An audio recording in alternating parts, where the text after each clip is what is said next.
Hiya folks, JD here, and today I wanted to go over two planes that we looked at recently. This is the Z51 Predator and also look over the KX Reaper.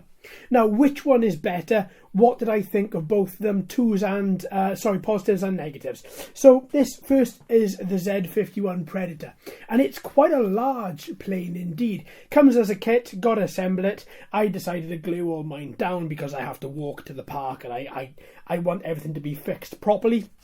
If we look underneath it, we can see that we have a nice battery bay door under here, two brushed motors, very small tin can motors either side here.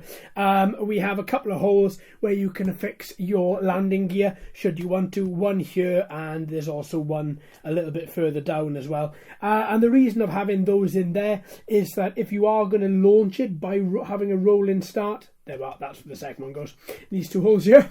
If you are going to have a rolling start, then you would need the landing gear. Because where I fly is grass, I always hand launch just by holding it underneath and just throwing it to launch. Then I find that having the gears on here is just moot, is no point. Now what I found about this is it took me 4 or 5 attempts to get this up in the air and flying properly.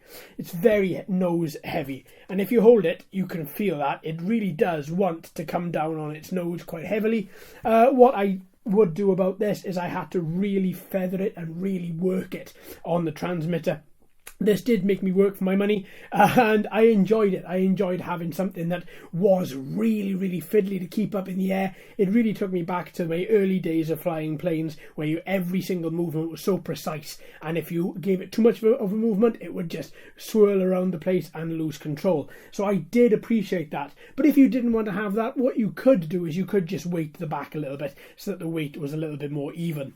Now, one thing I did like about this as well is when it was up in the air, it's got fantastic presence in the air. It looks the part, it looks good, it flies very nicely, it's very quiet from these two little brushed tin can motors, and the model held together very well. Now you can see that it has got some damage from when it was landing directly on its nose, but it stayed together, it hasn't pulled itself apart, and I've flown this now about 8 times and I really enjoy it. But it has got this nose heavy issue which does detract from it slightly. Okay, so that's the Z51. So what about the XK Reaper? Well, this is the Reaper. I haven't put the decals on it. I've kept it very plain, just no pun intended, just because I wanted to have an overall plane that just looked quite nice and I could customize it later on down the line. So once again, we've got the 2 brushed tin can motors. I have put the wheels on this just because of this tail rotor here. I didn't want it to get knocked off, because it did feel a little bit flimsy. There is meant to be a propeller on the back here. Only these two are motorized. The one on the back does spin with the air. It just adds to the effect. One thing I did notice is when this tail motor started to spin, as the plane took off, as the motor started to spin at the back, or as the propeller started to spin at the back, the plane sort of squirreled a little bit. But I didn't find that it was it detracted from it. I thought that it was actually quite a nice little adjustment as the plane flew over, and you could see that huge propeller at the back just spinning. It just added to the effect, and I think that was quite nice. Although in the unboxing, when I was attaching it, I didn't see a point. I did later on.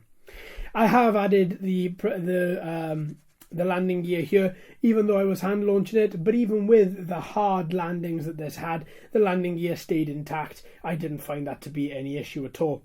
Now, coming on to the back of the plane, we have got 2 servos here which do alter these flaps at the back. These were great. So if you didn't use them, and if you just turned, you had some quite nice arcing turns. If you used that, it really turned really rapidly. It increased the lift as well as it also, if you used it the other direction, it even made the plane plummet to the floor very quickly. Now, this overall weight feels very nice. Even though it has got a very bulbous head, it isn't nose heavy like the Z51. But I will say the Z51 feels a little bit more put together, it feels a little bit more sturdy than this does. This isn't sturdy, but in saying that, I have landed it a fair few times and crash landed it hard, and it hasn't broken. This EPP foam is very, very good, and you will find you will get a lot of flights out of it. Once again, I've glued mine in just because of walking back and forth to the field. All in all, I do enjoy this one as well. But which is better? What do I think is the best? Well, let's have a little look. I think the best is this one, the the XK Reaper, just simply because you have XK build quality with it. It is nice. You have a very nice transmitter. You have very long battery life, about 15 minutes per battery that you want to put in it. You only get one in the pack, but if you are to have more or buy more of these small form factor batteries, then you can easily double, triple and quadruple your battery life inside here. That's all it is. It's a tiny battery, so 15 minutes of flight from that is actually really quite good. Once again, it's not the best build quality, but the flight was excellent. I didn't have any problem in flying it. I flew it on a day when we had 2 to 3 mile an hour winds, and there was no problem. A couple of twitches in midair, as you'd expect when you corner and the wind hits directly on the wings, but still, it didn't lose altitude. It didn't plummet to the floor, and what's more, I could automatically stabilize it very, very quickly. Once again, I love this. I think this is well worth your money. You'll find links in the description should you want to. And if you have flown it, what have you thought? Do you agree with what I said, or would you actually prefer the Z51? All right then, my friends. Well, thank you ever so much for watching and listening. I've been JD. You've been fantastic as always. If you haven't already, please like and subscribe. Hello and welcome to all the new subscribers. I hope you're enjoying the channel. So until next time, my friends, happy flying.